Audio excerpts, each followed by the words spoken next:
Bonjour mes chers frères et sœurs détenus. Voir le chemin du bonheur et de la joie à travers les béatitudes et à contre-courant de la loi revient en fait à méditer l'évangile de ce jour, 8e dimanche du temps ordinaire, année C. Aujourd'hui, Jésus s'intéresse à nos vies de tous les jours, notre vie quotidienne. Comment avancer jour après jour sur ce chemin de vie parsemé d'embûches, d'obstacles, de confusion et parfois de chutes.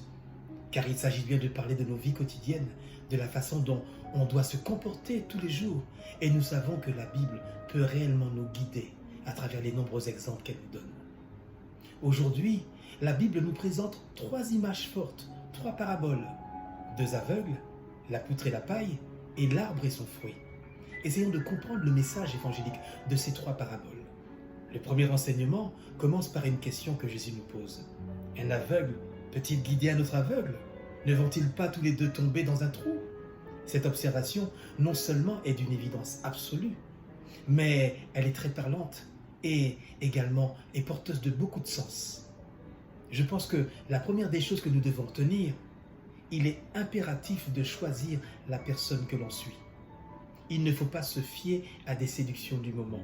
Il ne faut pas se fier seulement à ce que les yeux voient. Mais on doit essayer de voir avec les yeux du cœur.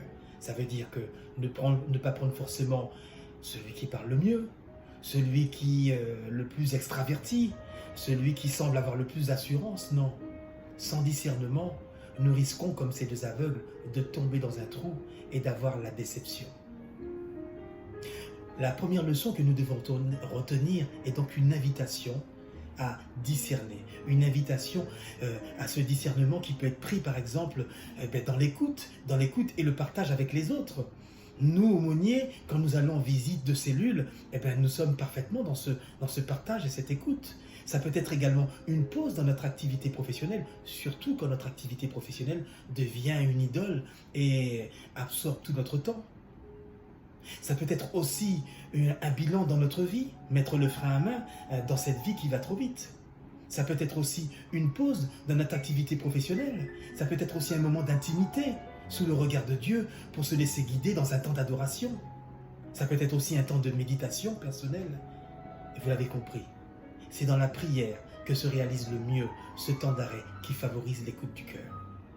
Le second enseignement nous dit que le disciple n'est pas au-dessus du maître, mais une fois bien formé, chacun sera comme son maître. Ce qui veut dire que toute personne qui se lance dans la vie et qui cherche à se réaliser a besoin de guide, a besoin, comme on dit aujourd'hui, c'est très à la mode, de mentor. Mais attention, il n'a pas besoin de gourou. Faisons la différence entre mentor et gourou. Encore là, faut-il bien choisir son maître, celui qui nous formera, où nous pourrons aller de l'avant, par nous-mêmes, si nous décidons de le suivre, qu'il puisse nous former, nous préparer à faire face à tous les aléas de la vie. C'est pourquoi nous pourrons ainsi avancer sans tomber dans les fossés ou les ravins, car il nous montrera lui-même la direction. En fait, il sera le chemin, la vérité et la vie, comme nous le rappelle Jean chapitre 14, verset 6, et c'est la seule personne capable de nous montrer cela, vous l'avez bien compris, c'est Jésus-Christ. Le troisième enseignement concerne la poutre et la paille, image bien connue et qu'on va analyser une fois de plus, un petit peu plus en profondeur. Je crois que le message central est le suivant. Avant de critiquer autrui, commence par te remettre en question. Et si cet enseignement était davantage écouté, bon nombre de conflits seraient résolus dans nos familles, dans nos communautés, dans nos couples aussi. Et surtout, quand nous avons des responsabilités et de l'autorité sur les autres, comme en tant que parents, en tant qu'enseignants, en tant que pasteurs. Nous nous cachons devant des normes et des règles qui justement ne nous permettent pas de voir et ne nous permettent pas de voir le cœur d'autrui, comme cela devrait être. Ainsi est faite la nature humaine, mais voir le cœur d'autrui demande d'enlever cette mascarade, demande de nous montrer tels que nous sommes, demande en fait de nous mettre à nu. Et c'est une véritable mise en garde que nous devons mettre toujours dans nos regards, surtout sur les autres, un regard plein de miséricorde, un regard plein de compassion, comme l'a fait Dieu à travers les différentes pages de l'Évangile. Soyez miséricordieux comme votre Père est miséricordieux, nous rappelle Saint Luc, chapitre 6, verset 36.